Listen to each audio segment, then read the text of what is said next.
হযরত আদম থেকে শুরু করে শেষ নবী মুহাম্মদ সাল্লাল্লাহু আলাইহি সাল্লাম পর্যন্ত যত নবী রাসূল দুনিয়াতে এসেছিলেন, তাদের সকলেরই একটা মৌলিক দায়িত্ব ছিল মানুষকে তাওহীদের দিকে আহ্বান করা, শিরিককে পরিহার করা। অর্থাৎ মানুষ তাওহীদকে বিশ্বাস করবে, আঁকড়ে ধরবে, আর শিরিককে পরিহার করবে। এই দাওয়াতটা ছিল সকল নবীর দাওয়াতের মূল ভিত্তি। আসসালামু আলাইকুম ওয়া রাহমাতুল্লাহি ওয়া বারাকাতুহু।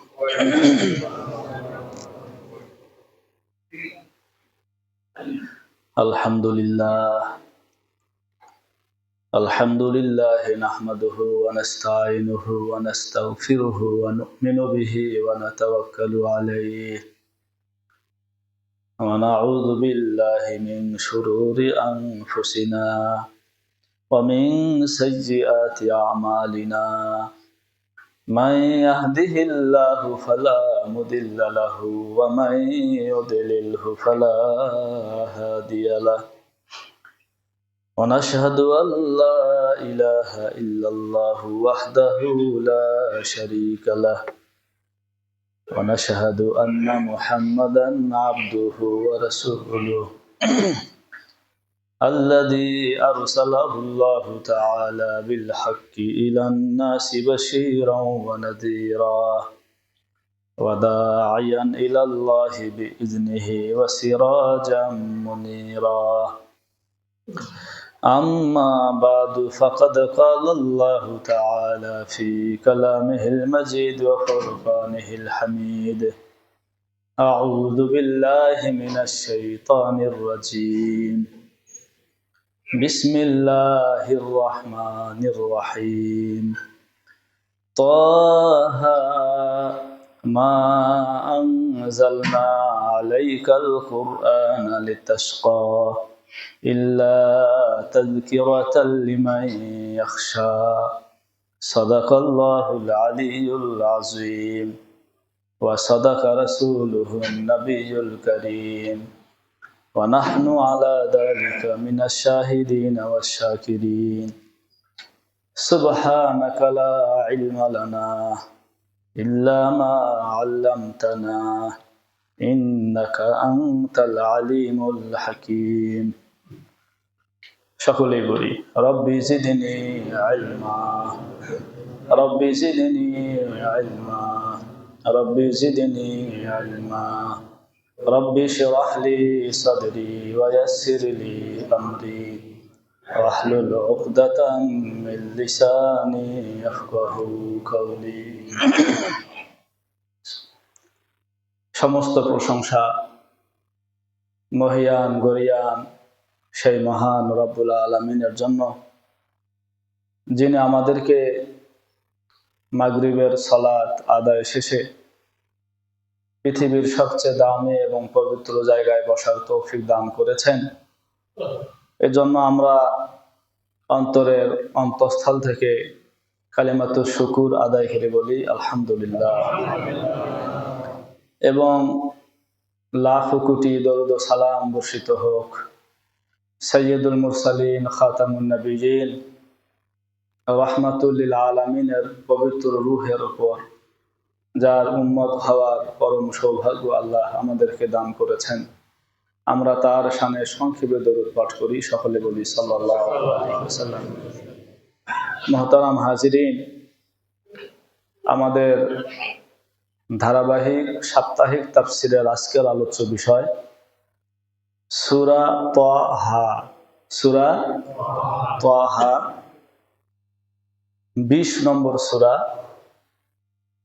এই সূরার প্রথম আয়াত থেকে শুরু করে অষ্টম আয়াত পর্যন্ত মোট 8টি আয়াত আজকের আলোচ্য বিষয়। আল্লাহ রাব্বুল আলামিন তৌফিক দান করলে তিলাওয়াতকৃত আয়াত সমূহ সহ মোট 8টি আয়াতের সরল অনুবাদ ও সংক্ষিপ্ত ব্যাখ্যা আমি আপনাদের সামনে তুলে ধরব ইনশাআল্লাহ। আমা তাওফিকি ইল্লা বিল্লাহিল আলিয়্যিল আযীম। মুহতারাম হাজিরিন, একটি সূরা শেষ হয়ে নতুন একটি সূরা আজ থেকে শুরু হতে যাচ্ছে। এ যাবৎ আমাদের তাফসির হয়েছে প্রায় 3 পারার মতো, কত 30 পারা থেকে 3 পারার মতো আমাদের তাফসির হয়েছে। আমাদের তাফসিরটা শুরু হয়েছিল সূরা ফাতিহা থেকে। সূরা ফাতিহা, এরপরে সূরা বাকারার প্রথম 90টি আয়াত, শেষের দিকে সূরা দোহা থেকে নাস পর্যন্ত 22টি সূরা, এরপরে সূরা ইউসুফ, সূরা ওয়াকিয়া, সূরা ইয়াসিন, সূরা মুলুক, সূরা কাহাফ, সর্বশেষ হলো সূরা মারিয়াম। সব মিলে 28টি সূরা এবং সূরা বাকারার আংশিক 3 পারার কাছাকাছি আমাদের তাফসির হয়েছে। আমরা দোয়া করি যে তাফসিরটা এখানে শুরু হয়েছে, আল্লাহ রাব্বুল আলামিন এই ধারাটাকে যেন অব্যাহত রাখেন। একদম 30 পারার 30 পারাই এই মেম্বার থেকে যেন পূর্ণ কোরআনের তাফসির শোনা হয়, শোনানো হয়। আল্লাহ তাআলা সেই তৌফিক আমাদেরকে দান করেন। তো আজকে শুরু হতে যাচ্ছে সূরা তাহা। আমাদের এখন ধারাবাহিকভাবেই তাফসির চলবে ইনশাআল্লাহ। কোরআন শরীফের অর্ধেক থেকে শুরু হয়েছে, শেষের দিকে এখন চলতে থাকবে। তো প্রথমে আসুন আমরা আজকের সূরা তাহার সংক্ষিপ্ত পরিচয়টা জেনে নেই। সবাই বলেন, সূরার নাম সূরা তাহা। সূরার নাম কি? সূরা তাহা। কোরআনে কারিমে সূরা সমূহের যে ধারাবাহিকতা, সেই ধারাবাহিকতায় সূরা তাহা 20 নম্বর সূরা। কত নম্বর? 20 নম্বর। সূরাটি মাক্কি, নবীজির মক্কা জীবনের শুরুর দিকে এই সূরা নাজিল হয়েছে। তাহলে সূরার নাম সূরা তাহা, সূরাটি মাক্কি, 20 নম্বর সূরা। এই সূরাতে 135টি আয়াত আছে। ভাই বলেন তো কতটি? 135। আর রুকু সংখ্যা হলো 8টি। 8। তাহলে এবার আমার সাথে বলেন তো সূরার নাম কি? মাক্কি নাকি মাদানী? কত নম্বর সূরা? 20 নম্বর সূরা। এই সূরার আয়াত সংখ্যা 135, রুকু সংখ্যা 100, শুধু 8। তাহলে সূরার নাম সূরা তাহা। হযরত সাখাবী রহমাতুল্লাহি আলাইহি খুব মনোযোগ দেন। তিনি এই সূরার আরেকটা নামের কথা বলেছেন, সেটা হলো সূরা কালিম। বলেন তো এই সূরার আরেকটি নাম কি? সূরা কালিম। আমরা জানি নবী রাসূলদের মধ্যে একজন রাসূল ছিলেন যিনি আল্লাহর সঙ্গে কথা বলেছেন, যে কারণে তাকে বলা হয় কালিমুল্লাহ। নবীজির নাম আপনাদের বলতে হবে কে? মুসা কালিমুল্লাহ। এই সূরাকে সূরা কালিম কেন বলা হয়? কোরআনে কারিমে হযরত মুসা আলাইহিস সালামের জীবনী অংশ বিশেষ অনেক সূরাতে আলোচিত হয়েছে, কিন্তু এই সূরাতে হযরত মুসা আলাইহিস সালামের জীবনী সবচেয়ে বেশি বিস্তারিতভাবে আলোচনায় এসেছে। যেহেতু সবচেয়ে বেশি এই সূরাতে হযরত মুসার কথা বলা হয়েছে, তার জীবনীটা বেশি বিস্তারিত এখানে এসেছে, এজন্য মুসা কালিমুল্লাহ, এই কালিম থেকে এই সূরার একটা নাম সূরা কালিম। সূরা কি? কালিম। এই সূরা কতটা গুরুত্বপূর্ণ সূরা? তাফসিরে ইবনে কাসিরে, তাফসিরে মাআরিফুল কোরআনে, তাফসিরে আলুসিতে, প্রায় অনেক তাফসিরের কিতাবে এনেছেন যে আল্লাহ রাব্বুল আলামিন আসমান এবং জমিন সৃষ্টির 2000 বছর আগে, কত? 2000 বছর আগে এই সূরাটি ফেরেশতাদেরকে শুনিয়েছিলেন। আসমান জমিন সৃষ্টির আরো 2000 বছর আগে। তখন ফেরেশতারা বলেছিল, ভাগ্যবান সেই উম্মত যেই উম্মতের ওপর এই সূরা নাজিল হবে। কত ভাগ্যবান, কত বরকতময় সেই মুখ, যেই মুখ এই সূরা তিলাওয়াত করবে। কত বরকতময় সেই হৃদয়, যেই হৃদয় এই সূরাকে সংরক্ষণ করবে। এটি এমন একটি সূরা, এই সূরার ঐশ্বরিক শক্তি এত বেশি যে আপনারা জানেন দ্বিতীয় খলিফা নাম কি? হযরত ওমর ইবনুল খাত্তাব রাদিয়াল্লাহু তাআলা আনহু, কাফেরদের মধ্যে একবার পরামর্শ হলো, এই মুহাম্মদকে আর কোনোভাবে বেঁচে রাখা যাবে না, মেরে ফেলতে হবে। এই মারার দায়িত্ব, কতল করার দায়িত্ব কে গ্রহণ করবা? সেই পরামর্শ সভায় ওমর বলেছিলেন, আমি মুহাম্মদকে কি করব? কতল করব। একটা নাঙ্গা তরবারি নিয়ে বের হলেন, নবীজিকে কতল করবেন উদ্দেশ্য। প্রতিমধ্যে দেখা হলো হযরত নুআইম ইবনে আব্দুল্লাহ, নামটা বলেন তো, নুআইম ইবনে আব্দুল্লাহ। তিনি বললেন, ওমর, উদ্দেশ্য কি? কোথায় যাচ্ছ এই নাঙ্গা তরবারি নিয়ে? কয়, ওই যে দুশমন সবকিছু এলোমেলো করে দিয়েছে, ক্ষমতার নেতৃত্ব টিকতেছে না, ওই মুহাম্মদকে কতল করতে যাই। কাকে? তখন নুআইম বললেন, তুমি যদি মুহাম্মদকে কতল করো, মুহাম্মদের বংশ হাশেম, কুরাইশ, এই বংশ কি তোমাকে ছাড়বে? তোমাকে এই দুনিয়াতে জীবিত রাখবে? ওমর বলে, ভাব কায়দায় বোঝা যায় তুইও বুঝি বেদিন হয়েছিস। কাকে বলে? ওই নুআইম ইবনে আব্দুল্লাহকে। কয়, হ্যাঁ, বেদিন না, আমি মুসলমান হয়েছি। বাস তরবারি উঠেছে, আগে তাহলে তোমাকেই হত্যা করি। নুআইম বললেন, আগে বাড়ির খবর নাও, তোমার ভগ্নিপতি আর তোমার বোনের খবর নাও, তারাও ইসলাম কবুল করে বসে আছে। চলে গেল। বোনের নাম ছিল ফাতেমা, আর ভগ্নিপতির নাম ছিল সাইদ ইবনে জায়েদ। সাইদ ইবনে জায়েদ। ওই বোন আর ভগ্নিপতি দুইজন মিলে কোরআন শিখতেছিলেন একজন কোরআনের শিক্ষকের কাছ থেকে, নাম হলো খাব্বাব ইবনে আরাত রাদিয়াল্লাহু তাআলা আনহু।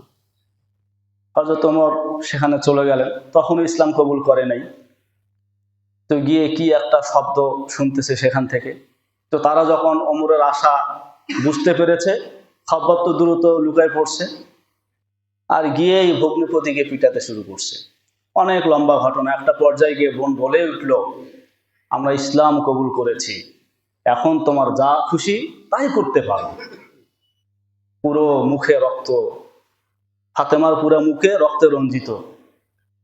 এটা দেখে আবার ফাতেমার এরকম দৃঢ় চিত্তে কথা শুনে ওমরের হৃদয়ে কিছুটা পরিবর্তন আসলো। কয়, তোমরা কি পড়তেছিলে, একটু পরে শোনাও তো, একটু দেখতে দাও তো।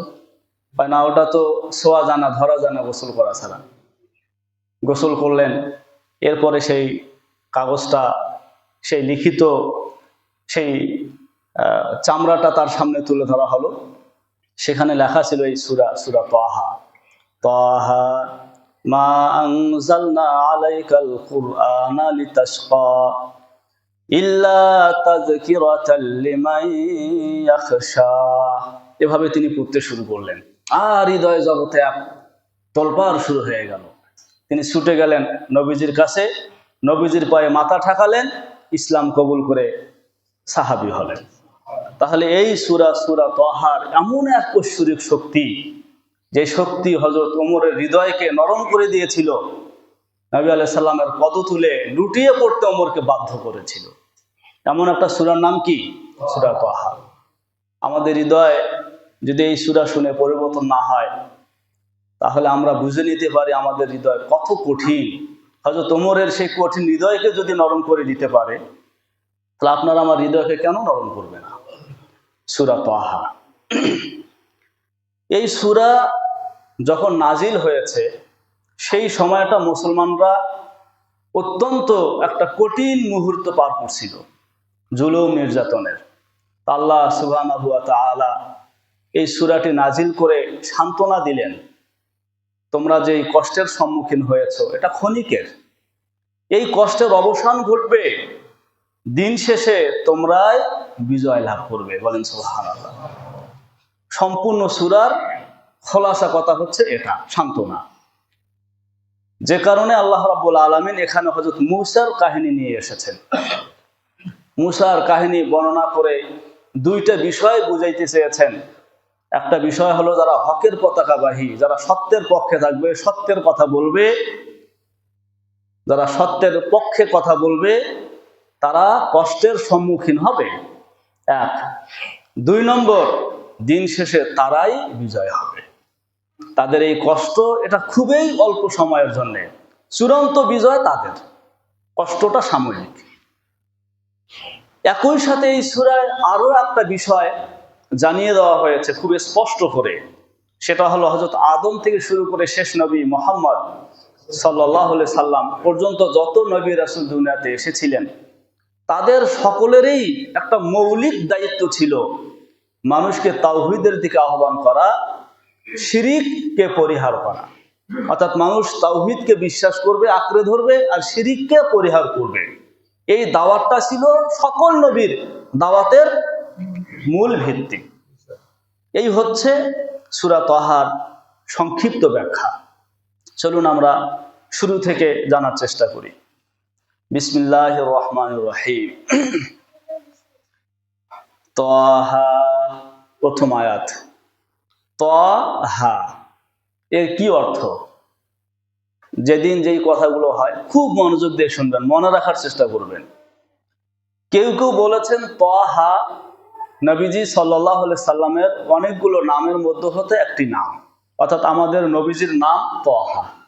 আমাদের নবীজির নাম কি? তাহা। একদল এই ব্যাখ্যা করেছেন। আর এক দলের ব্যাখ্যা হলো হযরত আবু বকর সিদ্দিক স্বয়ং তিনিও এই ব্যাখ্যাটা গ্রহণ করেছেন বা এই ব্যাখ্যাটা করেছেন, এবং এটাকেই বলা যায় প্রণিধানযোগ্য ব্যাখ্যা। সেটা হলো আমরা একদম শুরুর সূরা বাকারা, সেখানে আলিফ লাম মিম মনে পড়ে আপনাদের কিছুটা করে? বলা হয়েছিল এই হরফগুলোকে বলা হয় হুরুফে মুকাত্তাআত, বিচ্ছিন্ন হরফ। এই হরফগুলোর কোনো অর্থ হয় না। এই হরফগুলো দ্বারা কি উদ্দেশ্য, এই হরফের নাজেল কর্তা আল্লাহই সেটা জানেন, মানুষ এটা বুঝতে সক্ষম নয়। তো আবু বকর সিদ্দিক সহ অনেকের মত হচ্ছে তাহা আলিফ লাম মিম এর ন্যায় তাহা এটাও হুরুফে মুকাত্তাআত। কি উদ্দেশ্য আল্লাহ তাআলাই ভালো জানেন, আমরা জানি না। বাস এটাই নিরাপদ। তাহা উদ্দেশ্য কি? সবাই বলেন আল্লাহই ভালো জানেন। উদ্দেশ্য কি? আমরা জানি না। এখানে আমাদের মেধা, আমাদের বুদ্ধি এখানে গিয়ে শেষ। আমরা এটার তথ্য উদ্ঘাটন করতে সক্ষম নই। এরপর আল্লাহ তাআলা বলেন কি আজীব একটা আয়াত, মা আনজালনা আলাইকাল কুরআনা লিতাশকা।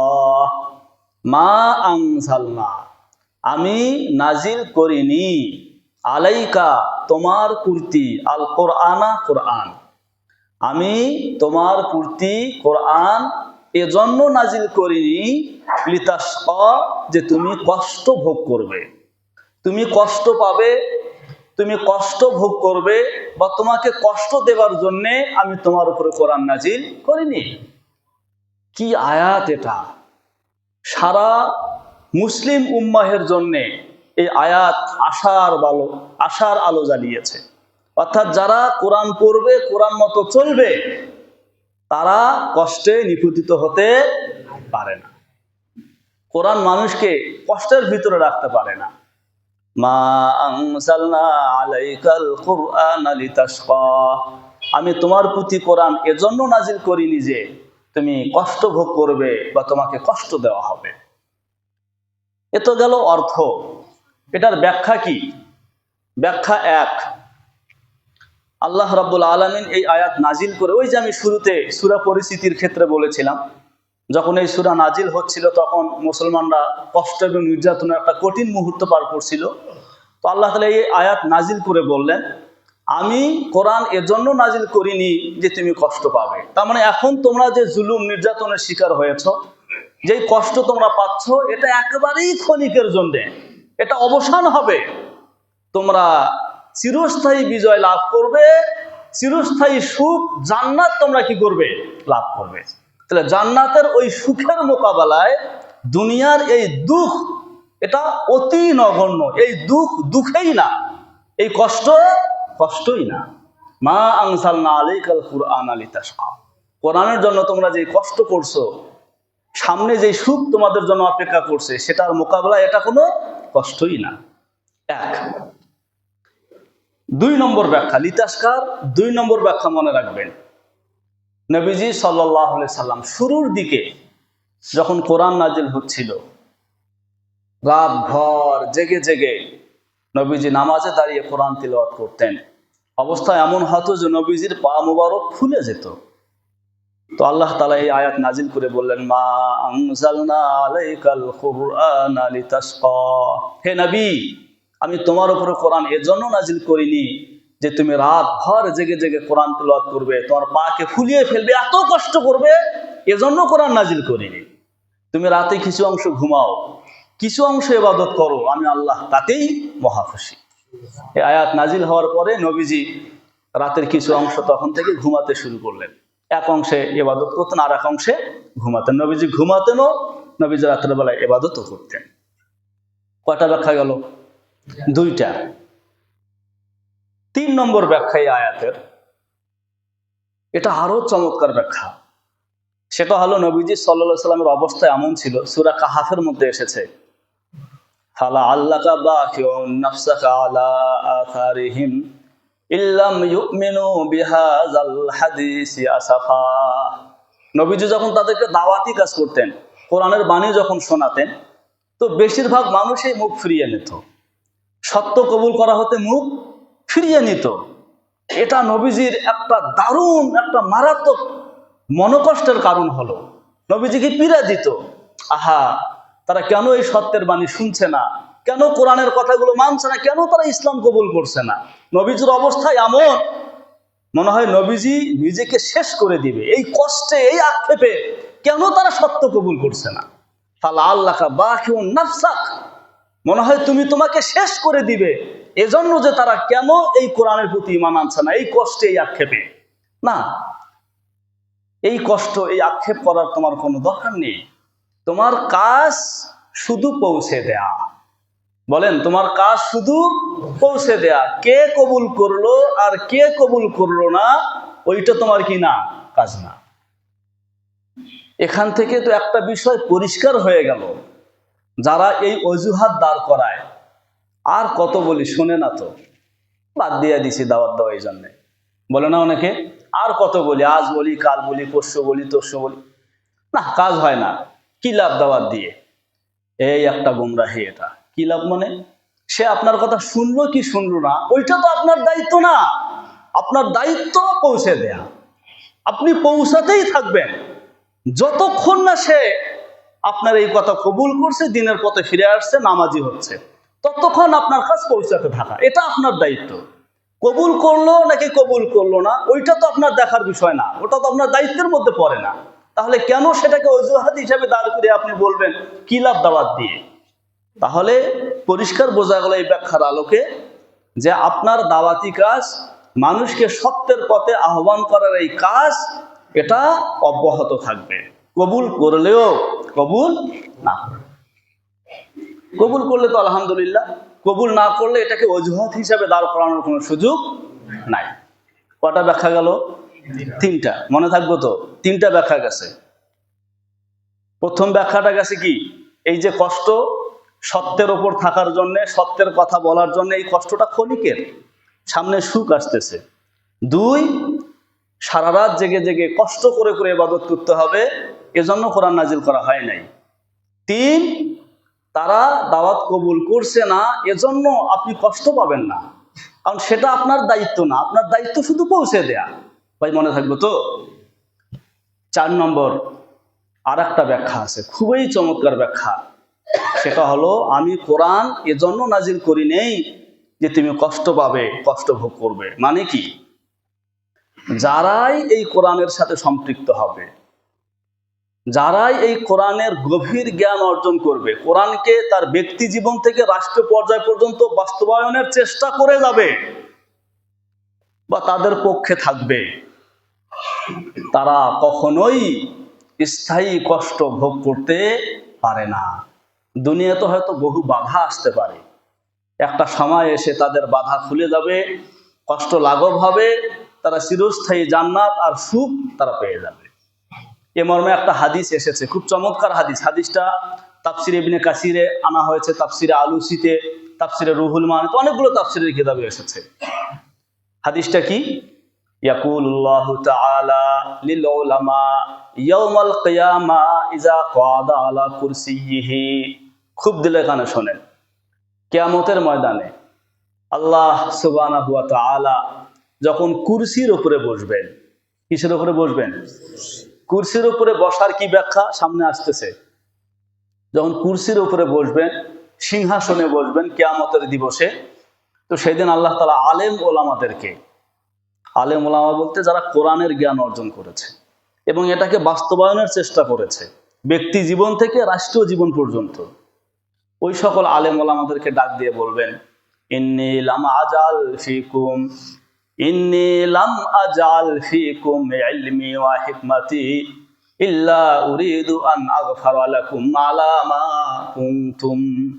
আল্লাহ বলেন, আমি তোমাকে কোরআনের এলেম দিছি, আমি তোমাকে প্রজ্ঞা দান করেছি এই জন্য যে তোমাকে শাস্তি দিব না, আমি তো তোমাকে কোরআনের জ্ঞান দিয়েছি এই জন্য যে তোমাকে ক্ষমা করে দিব, নাহলে তোমাকে কোরআনের জ্ঞান কেন দিলাম? আল্লাহ তাআলা বলবেন, গাফারতু লাকুম ওয়ালা উবালি, প্রকাশ্যে সবার সামনে তুমি কোরআনওয়ালাকে আমি ক্ষমা করে দিলাম, আমি এতে কারো কোনো পরোয়া করি না। তাহলে যারা কোরআনের ধারক বাহক হবে, যারা কোরআনকে বাস্তবায়নের চেষ্টা করবে, তারা কষ্ট ভোগ করবে, তারা জাহান্নামে যাবে, এটা হতে পারে না। এজন্য সে কোরআন শেখে নাই।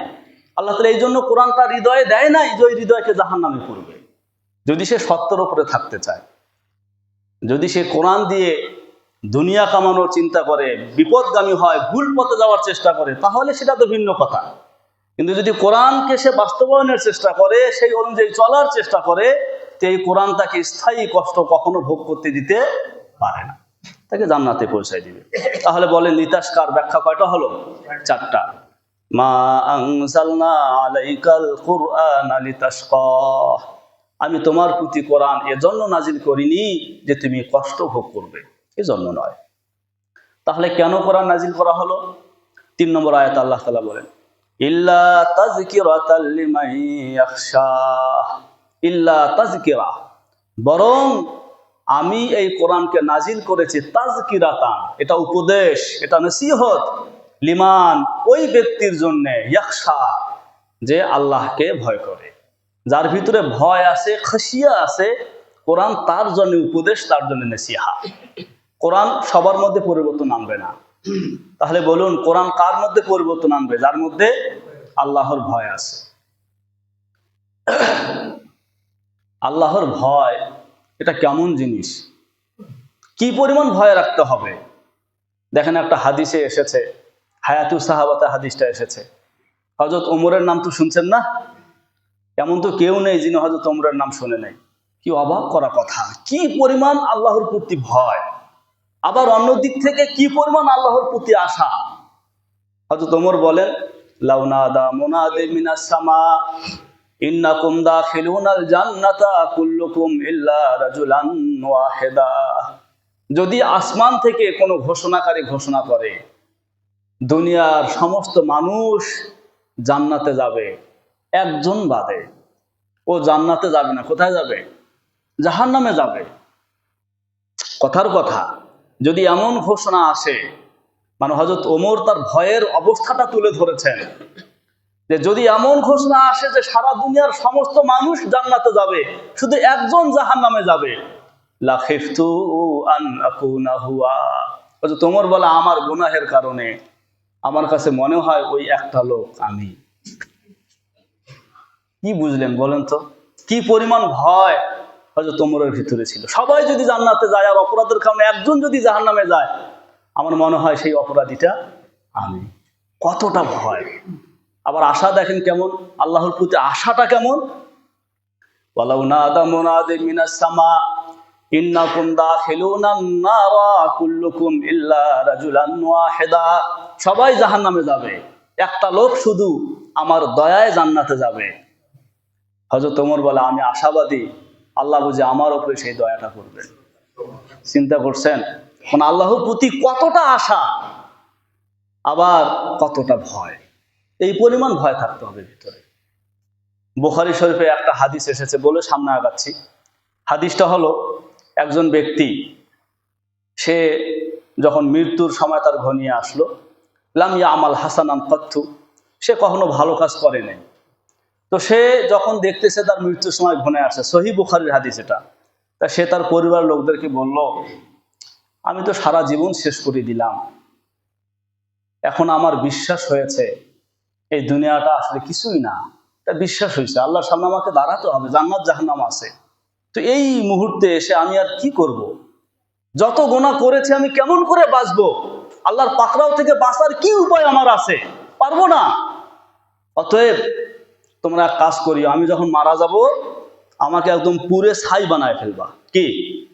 একদম ছাই করে ফেলবা। সুম্মা জুরুহু নিসফাহু ফিল বাহার ওয়া নিসফাহু ফিল বার। কিছু ছাই সাগরে ভাসিয়ে দিবে, কিছু ছাই পাহাড়ে, কিছু ছাই স্থলে। তার মানে তার মনের ইয়াটা হলো, মনে হয় এভাবে তার একটা পার পাওয়ার রাস্তা তৈরি হবে। এরপরে সে বলে, আল্লাহ লাউ জামা আল্লাহ, খোদার কসম করে বলছে, আল্লাহ যদি এগুলোকে জমা করতে পারে, জমা করে, তাহলে আমাকে এমন শাস্তি দিবে যে দুনিয়াতে আর কাউকে তিনি এত শাস্তি দেন। আমি এত বড় অপরাধী। তো সে মারা গেছে, তাকে যেভাবে করার কথা সেভাবে করা হয়েছে। তো আল্লাহ তাআলা সাগরকে নির্দেশ দিলেন সব জমা করো, পাহাড়কে নির্দেশ দিলেন সব জমা করো, বাতাসকে বলেন সব জমা করো, সব জমা হলো। আবার ওই লোকটা কি হলো? তৈরি হয়ে গেল। এবার কয়, কি ব্যাপার? সারা জীবন তো শয়তানি গোনাহের কাজ করছো, আবার মরার সময় এই শয়তানি, কি কারণটা কি? লিমা সনাতা হাযা, কেন তুমি এটা করছো? মিন খাশিয়াতিকা ইয়া রাব্বি। কি বলবে? মিন খাশিয়াতিকা ইয়া রাব্বি, হে আল্লাহ তোমার ভয়ে এমনটা করেছি। আমি জানি যে অপরাধ আমি করেছি এটা আমার মাপযোগ্য নয়, আপনার ভয়ে, আপনার শাস্তির ভয়ে আমি এটা করেছি। আল্লাহ ভাই, আমার শাস্তির ভয়ে করেছো না? জি রব, ঠিক আছে, তুমি জান্নাতে প্রবেশ করো। তো আসলে খাশিয়া আল্লাহর ভয়, এই ভয় যার ভিতরে আছে, কোরআন তার মধ্যে পরিবর্তন আনবে। কোরআনটা তার জন্য নসিহা। কোরআনটা কি? তার জন্য নসিহা। ইল্লা তাযকিরাতাল লিমান ইয়াখশা। এরকম খাশিয়ার বহু ঘটনা আছে, বহু ঘটনা, সেগুলো বলতে গেলেই সময় শেষ হয়ে যাবে। এজন্য ভাই মনের ভিতরে খাশিয়া পয়দা করতে হবে, ভয়। আল্লাহর সামনে যে দাঁড়াতে হবে, আল্লাহ যে আমাদের কাছ থেকে হিসাব কিসাব গ্রহণ করবেন, আমার প্রত্যেকটা কথা, প্রত্যেকটা কর্ম, প্রত্যেকটা কাজের হিসাব যে আল্লাহ গ্রহণ করবেন, এই ভয়টা অন্তরে রাখতে হবে। আমি লাগামহীন কথা বলতে পারি না, আমি লাগামহীন কোনো কাজ করতে পারি না, যেখানে ইচ্ছা সেখানে ছুটতে পারি না। আমার নিয়ন্ত্রণ আছে, আমার নিয়ন্ত্রণ আল্লাহর হাতে। তার বিধানের বাহিরে আমি না বলতে পারি, তার বিধানের বাহিরে আমি না চলতে পারি। তার সামনে আমার জবাবদিহিতা আছে। এই ভয় ভিতরে সবসময় আপনার জাগ্রত রাখতে হবে। তো আল্লাহ তাআলা বলেন, তানজিলাম মিম্মান খালাকাল আরদা ওয়াস সামাওয়াতিল উলা। এই কোরআনটা কার পক্ষ থেকে নাজিল হয়েছে? তানজিলান, এই কোরআনটা অল্প অল্প করে নাজিল হচ্ছে। মিম্মান, ওই সত্তার পক্ষ হতে, খালাকাল আরদা, যিনি ভূমণ্ডল সৃষ্টি করেছেন, ওয়াস সামাওয়াতিল উলা, উচ্চ নভমণ্ডলী সৃষ্টি করেছেন। অনেক উঁচু এই আকাশ থরে থরে সাজানো 7টা আসমান যিনি সৃষ্টি করেছেন, 7টা জমিন যিনি সৃষ্টি করেছেন, সেই সত্তার পক্ষ থেকে এই কোরআন অল্প অল্প করে নাজিল হচ্ছে। আমি এখানে একটা ব্যাকরণ আপনাদেরকে শোনাই, মনোযোগ দিয়ে শোনেন। কোরআনে কারিমে দেখবেন 2 ধরনের শব্দ ব্যবহার হয়েছে। কিছু শব্দ আছে আনজালনা, যেমন ইন্না আনজালনাহু ফি লাইলাতিল কদর, আমি এই কোরআন নাজিল করেছি কদরের রাত্রে। ওখানে শব্দটা হচ্ছে আনজালনা। আর এখানে শব্দটা আসলে কি তানজিলান বা নাজ্জালনা। যদি তাসদীদ দিয়ে হয় তাহলে এর অর্থ হয় অল্প অল্প করে কোরআন নাজিল করা। আর যদি আনজালনা তাসদীদ ছাড়া হয় তাহলে অর্থ হয় একত্রে পুরো কোরআনটা নাজিল করা। তার মানে আল্লাহ তাআলা লাউহে মাহফুজ থেকে লাইলাতুল কদরে পুরো কোরআনটা একত্রে প্রথম আসমানে নাজিল করেছেন। এরপরে প্রথম আসমান থেকে দীর্ঘ 23 বছরে অল্প অল্প করে রাসূলের প্রতি নাজিল করেছেন। এটাকে বোঝানোর জন্য শব্দ নাজ্জালনা, এটাকে বোঝানোর জন্য শব্দ তানজিলান, আর একত্রে নাজিল করা বোঝানোর জন্য শব্দ আনজালনা। বুঝে আসছে? তো এটা অল্প অল্প করে নাজিল করা হয়েছে সেই সত্তার পক্ষ হতে যিনি ভূমণ্ডল এবং নভমণ্ডল কি করেছেন? সৃষ্টি করেছেন। এই যে আসমান, তিরমিজি শরীফের হাদিসে এসেছে, এক একটা আসমানের গভীরতা কত বেশি। হাদিসে এসেছে, নবীজি বলেন এক একটা আসমানের গভীরতা হচ্ছে 500 বছরের। চিন্তা করছেন কত বছরের? আল্লাহর কি সৃষ্টি! 500 বছর লাগবে একটা আসমানের যে গভীরতা সেটাকে অতিক্রম করতে। এক আসমান আর এক আসমানের মাঝখানে যে শূন্যতা, ওইটাও 500 বছরের। আবার যে জমিনগুলো আছে, এক একটা জমিনের গভীরতা 500 বছরের। এভাবে 7টা আসমান 7টা জমিন আল্লাহ তাআলা সৃষ্টি করেছেন। এত বিশাল আসমান, আপনার কি অবাক লাগে না? এত বিশাল একটা ছাদ আমরা খুঁটি ছাড়া রাখতে পারি না। এত বিশাল আসমান আল্লাহ তাআলা কিভাবে খুঁটি ছাড়া রেখে দিয়েছেন? আজও পর্যন্ত কোনো বিজ্ঞানী তার বৈজ্ঞানিক গবেষণায় কি এটা বলেছে যে কোথাও না কোথাও কোনো একটা খুঁটি আছে যেখানে আসমান আছে লটকে, বা এরকম বলছে কেউ? কোথাও খুঁটি নেই। তো আমি এই গত 3-4 দিন আগেই একটা কিতাবে পাইলাম যে তুমি তো আসমানের নিচেই বসবাস করো, তাই না? এই আসমানটাকে খুঁটিবিহীন ঝুলে রেখেছে যে মহান সত্তা তার কুদরতি হাতে। সেই আসমান, ঝুলন্ত আসমানের নিচে তুমি অবস্থান করে কেমন করে ওই সত্তার নাফরমানি করো যেই সত্তা আসমানটাকে ঝুলে রেখেছে? চাইলে ছেড়ে দিতে পারো, আর তোমার উপর করে তুমি মেসাকার হয়ে যেতে পারো। তার মানে এটাকে এভাবে বুঝাইছে, একটা বিশাল বড় পাথর ধরুন কেউ উপর থেকে সেটাকে আটকে রেখে আসে, তুমি কি কোনোভাবেই ওই পাথরের নিচে থেকে, যখন নাকি তোমার পালানোর কোনো পথ নেই, ওই পাথরের নিচে থেকে তুমি কি যেই লোকটা পাথরকে আটকে রেখে আসে তাকে গালিগালাজ করতে পারো, তার নাফরমানি করতে পারো? কারণ তুমি জানো ছেড়ে দিলে আমি শেষ। যদি একজন ব্যক্তি তোমার মাথার উপরে একটা পাথর ধরে রাখছে আর তুমি নিচে দাঁড়িয়ে যদি ভয়ে তার বিরুদ্ধাচরণ করতে না পারো, তার নাফরমানি, তাকে গালিগালাজ করতে না পারো, এত বিশাল আসমান যেই কুদরতওয়ালা কুদরত দিয়ে ঝুলে রেখেছে তোমার উপরে, সেই আসমান নিচে তুমি থেকে সেই আসমানওয়ালার তার বিরুদ্ধাচরণ, তার নাফরমানি তুমি কিভাবে করো? ভাই কথাগুলো বুঝতেছেন? আমি তো আসমানের নিচেই আছি, চাইলেই তো ওটা ছেড়ে দিতে পারে আল্লাহ তাআলা। কোনো খুঁটি তো নাই, তিনি তো কুদরত দিয়ে ধরে রেখেছেন। এগুলো বুঝলে, চিন্তায় কল্পনায় আনলে মানুষ তার জন্য গোনা ছাড়াটা সহজ হয়ে যায়। এত বিশাল আসমান জমিন আল্লাহ তাআলা সৃষ্টি করেছেন, তার পক্ষ থেকে এই কোরআন নাজিল হচ্ছে। এরপরে দেখেন যে আয়াতটা আরো গুরুত্বপূর্ণ, শেষের দিকেই চলে এসেছে। আর রহমান আলাল আরশি ইস্তাওয়া। এখানে একটা আকীদা বিশ্বাসের বিষয়, খুব পরিষ্কার আকীদা আপনারা এখান থেকে নিয়ে যাবেন। আমি যেগুলো বলি ওয়াল্লাহে গুরুত্বপূর্ণ, গ্রহণযোগ্য, মুতামাদ আলাই কিতাব থেকেই, তাফসীর থেকেই কথাগুলো বলি। বিশুদ্ধ আকীদা আপনারা এখান থেকে নিয়ে যাবেন। কখনো কোনোভাবে যেন আকীদাগত বিষয়ে আপনারা ভ্রষ্টতার শিকার না হন। আয়াতটা কি? আর রহমান দয়াময় আল্লাহ, আলাল আরশি আরশের উপরে, ইস্তাওয়া সমাসীন রয়েছেন। মানে আরো সহজ করে তর্জমা করলে বলা যায় আল্লাহ তাআলা আরশের উপরে বসে আছেন। কোথায় বসে আছেন? আল্লাহ তাআলা আরশের উপরে বসে আছেন। এই কথার কি অর্থ? এই আয়াত কিন্তু সূরা আরাফের 54 নম্বর আয়াতেও এসেছে। সূরা আরাফ আয়াত নং 54, সেখানেও এই কথাটা এসেছে যে আল্লাহ তাআলা আরশের উপরে সমাসীন। শোনেন আমি বলি, আল্লাহ তাআলা নিরাকার। সবার আগে বলেন আল্লাহ তাআলা কি? আবার বলেন আল্লাহ তাআলা কি? আল্লাহর কোনো আকার আকৃতি নাই, তিনি আকার থেকে মুক্ত, পবিত্র, তিনি অবস্থান থেকে মুক্ত এবং পবিত্র। কাজেই আরশের উপরে আল্লাহ সমাসীন, এর অর্থ কখনোই এমনটা বোঝা যাবে না যে কোনো ব্যক্তি কোনো কিছুর উপরে সমাসীন হওয়া যেরকম, আরশের উপরে দয়াময় আল্লাহর সমাসীন হওয়াটাও সেরকম। মাআজ আল্লাহ, এমনটা বোঝার কোনো সুযোগ নাই। যদি কেউ এটা বলে যে আল্লাহর আকার আছে কোন সৃষ্টির আকারের মতো, সে কাফের হয়ে যাবে।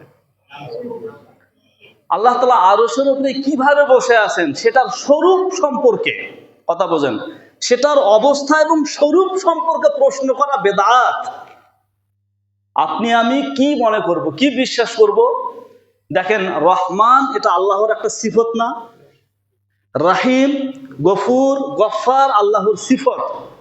ইস্তেওয়া, আরশের উপরে আল্লাহর ইস্তেওয়া, রহিম, রহমান, গফুর, গফফার, সাত্তারের মতন ইস্তেওয়া এটাও আল্লাহর একটা গুণ, যার অর্থ বসা। কিন্তু এই বসার স্বরূপ কি, এই বসার অবস্থান কি, সেটা আমরা জানি না, সেটা মহান আল্লাহ ভালো জানে। চূড়ান্ত বিশ্বাস এটা। আল্লাহ আরশের উপরে সমাসীন, আমি এতটুকুই বুঝবো, এতটুকুই বিশ্বাস করব। সমাসীনের স্বরূপ কি, অবস্থা কি, সেটা জানারও চেষ্টা করব না, সেটা বোঝারও চেষ্টা আমি করব না। এটা বেদাত, এটা আমাদের জ্ঞানের ঊর্ধ্বে, ওটা আমরা পারবো না উপলব্ধি করতে। তাহলে আল্লাহ তাআলা আরশের উপরে সমাসীন আছেন, কিভাবে আছেন সেটা আল্লাহ ভালো জানেন। লাহু মা ফিস সামাওয়াতি ওয়া মা ফিল আরদি ওয়া মা বাইনাহুমা ওয়া মা তাহতাস সারা, আয়াত নং 5। আর 3টা আয়াত আছে।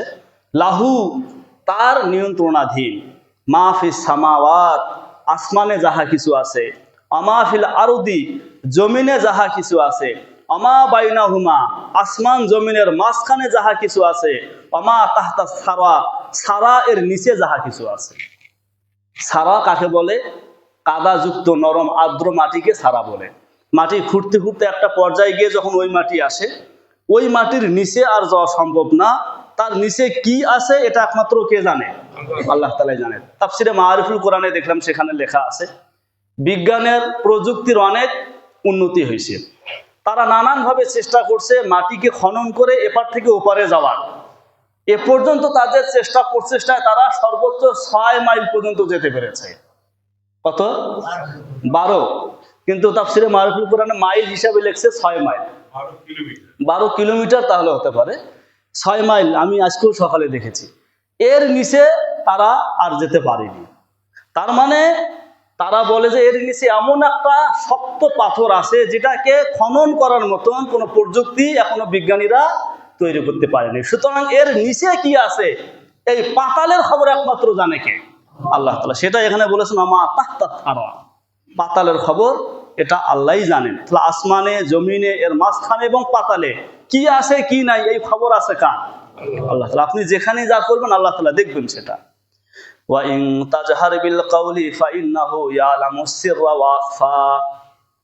আর একটা আয়াত বাকি আছে, এই আয়াতটাও মনোযোগ দিয়ে শোনেন। আল্লাহ তাআলা নবীজিকে বললেন ওয়া ইন তাজহার বিল কাওল, যদি তুমি কোনো কথা সশব্দে বলো, যদি তুমি কোনো কথা সশব্দে বলো, ফাইন্নাহু বস্তুত তিনি, ইয়ালামু জানেন, আসিররা যেটা গুপ্ত, ওয়া আখফা অতি গুপ্ত। তাহলে যেই কথাটা সশব্দে বলা হবে সেটা তো আল্লাহ তাআলা শোনেন, যেটা গুপ্ত সেটাও শোনেন, যেটা অতি গুপ্ত সেটাও শোনেন। তার মানে স্তর 3টা হলো। কিছু কথা মানুষ মুখে উচ্চারণ করবে শব্দ করে, এটা আল্লাহ তাআলা শোনেন। কিছু কথা মানুষের কল্পনায় এসেছে, মুখে উচ্চারণ করে নাই, আল্লাহ তাআলা ওই গুপ্ত কথাটাও জানেন। সামনে তার কল্পনায় কি আসতে পারে অতি গুপ্ত, সেইটাও আল্লাহ জানেন, যেটা তুমিও জানো না, তোমার কল্পনাতেও আসে না। তাহলে মানুষ যেটা মুখে বলে, মানুষের যেটা কল্পনায় আসে, ভবিষ্যতে কল্পনায় যেটা আসবে, এই সব কিছু জানে কে? আল্লাহ তাআলা। কোনো বুদ্ধি নাই, আপনি মনে মনে পরিকল্পনা করবেন, এইটাও আল্লাহ তাআলা জানবেন, এটার উপরও শাস্তি হবে। কিছু মানুষের কল্পনায় যেগুলো আসে এগুলোর কয়েকটা স্তর আছে, আমি বলি সংক্ষেপে বলি। কিছু কথা মানুষের কল্পনায় আসে, আবার সাথে সাথেই সেটা চলে যায়, এটা স্থায়িত্ব পায় না। এটা কি পায় না? কোনো রকমের স্থায়িত্ব পায় না। এটাকে বলা হয় হাজিস, এটার উপর কোনো ধরপকড় নেই, ভালো হইলেও না মন্দ হইলেও না। আবার কিছু বিষয় মানুষের কল্পনায় আসে, স্থায়িত্ব পায়, কিন্তু মানুষ সেটার ব্যাপারে কোনো সিদ্ধান্ত গ্রহণ করে না, কাজটা করবে নাকি করবে না, এর মধ্যেই সেটা আবার চলে যায়। এটা গোনার হইলেও কোনো শাস্তি নাই, ভালো হইলেও এটার উপর কোনো নেকি নাই। 3 নম্বর, কিছু বিষয় মানুষের কল্পনায় আসে, স্থায়িত্ব পায়, মানুষ সিদ্ধান্তও গ্রহণ করে, শব্দ খেয়াল করেন, কিন্তু প্রস্তুতি গ্রহণ করে না। তো প্রস্তুতি না নেওয়ার কারণে সে হয়তো কাজটা করতে চেয়েছে কিংবা পরিহার করতে চেয়েছে, কিন্তু কোনো প্রস্তুতি না নেওয়ার কারণে করা না করা এখন সমান হয়ে গেছে, এইটারও কোনো শাস্তি হবে না। এটাকে হাদিসুন নফস বলা হয়। 4র্থ ধাপে এসে মানুষ কিছু বিষয় তার কল্পনায় আসে, স্থায়িত্ব পায়, সিদ্ধান্ত গ্রহণ করে, প্রস্তুতিও গ্রহণ করে, হালকা হালকা ভাবে, চূড়ান্ত না। এটাকে বলা হয় হাম। বলেন এটাকে হাদিসের ভাষায় কি বলে? হাম্মুন। যদি কেউ এই পর্যায়ের কল্পনা করে আর সেটা ভালো কিছুর হয়, বাস্তবতায় সেটা করুক আর না করুক, সেই তৌফিক হোক আর না হোক, কল্পনার এই স্তর পর্যন্ত আসলে আর সেটা ভালো হলে বাস একটা নেকি লিখে দেওয়া। এই জন্যে বিশেষ করে যারা তাবলীগ বা বিভিন্ন কাজ করে, ভাই নিয়ত করেন, হাত উঠান। আপনার নিয়ত করতে তো কোনো সমস্যা নেই, আপনি নিয়ত করেন, ঠিক আছে ইনশাআল্লাহ আমি যাব, আল্লাহ তাআলা তৌফিক দিলে আমি যাব। আপনি প্রস্তুতিও নিতে থাকেন একটু একটু করে। এর মধ্যে যদি আপনি যেতে পারলেন ভালো, যদি যেতে না পারেন তাও আপনার নামে একটা সওয়াব লেখা হবে। সহিহ বুখারীতে এসেছে, সহিহ মুসলিমে এসেছে। এই জন্য ভালো কাজ আসলে পরে সামনে নিয়ত করে ফেলা। কি করে ফেলা? নিয়ত করে ফেলা। আপনি কেন মনে মনে এটা বলবেন আর আমি তো যাব না, তা নিয়ত করে লাগবে, আমি তো ধোঁকা দিচ্ছি। ভাই আপনি কেন যাবেন না? যাওয়া না যাওয়ার এই তৌফিক তো আপনাকে আল্লাহই দিবে। আপনি যাবেন না মানে আল্লাহ চাইতো আপনাকে ঘাট ধরে নিয়ে যাবে। যাবে না? যাবে না। হয়তো ওমর রাসূলকে মারতে যাচ্ছে, ইসলাম কবুল করে ফিরে আসলেন। সুবহানাল্লাহ বলেন না কেন? গেল মারতে কিন্তু ইসলাম কবুল করে আসলো। আপনাকে হেদায়েত দেবে আল্লাহ, সঠিক পথে নেবে কে? সুতরাং যাবো না এক কথা বলবেন কেন? ভালো কাজ আসলেই সামনে বলবেন ইনশাআল্লাহ যাবো। তাহলে এই স্তর পর্যন্ত যদি আসে, যদি সেটা ভালো হয় একটা সওয়াব লিখে দেওয়া হয়, আর যদি মন্দ হয়, কি দয়াময় আল্লাহ, ফেরেশতাদেরকে কয় থামো, দেখো সে কাজটা করে কি না, যদি না করে তাহলে লেখার দরকার নাই, ওই গুনাহটা লেখার দরকার নাই। আল্লাহু আকবার। সহিহ মুসলিমের আর একটা হাদিসে এসেছে, একটা মানুষের কল্পনা যদি চতুর্থ স্তর পর্যন্ত আসে, সে যদি ওই কাজটা না করে, গুনাহ তো লেখা হয় না, উল্টো একটা সওয়াব লেখা হয়। যে লোকটার কল্পনা এই স্তর পর্যন্ত আসলো, সে কাজটা করলো না কেন? নিশ্চয়ই আমার ভয়ে করে নাই। তো আমার ভয়ে যদি কেউ গুনাহ বাদ দেয়, আমি কি তাকে নেকি দেব না? দেখেন, এইটা স্তর। আর একটা স্তর হইল স্থায়িত্ব হয়েছে, সিদ্ধান্ত গ্রহণ করেছে এবং চূড়ান্ত প্রস্তুতি গ্রহণ করেছে। বাহ্যিক কোনো বাধা না আসলে সে কাজটা করবেই। যদি এটা গুনাহের হয়, বাস কাজটা না করলেও একটা গুনাহ লিখে দেওয়া হবে। যদি ভালো কাজ হয় তাহলে কাজটা করার আগেই একটা সওয়াব লেখা হবে, আর কাজটা করার পরে 10টা সওয়াব লেখা হবে। এই হচ্ছে মনের কল্পনার 5টা স্তর।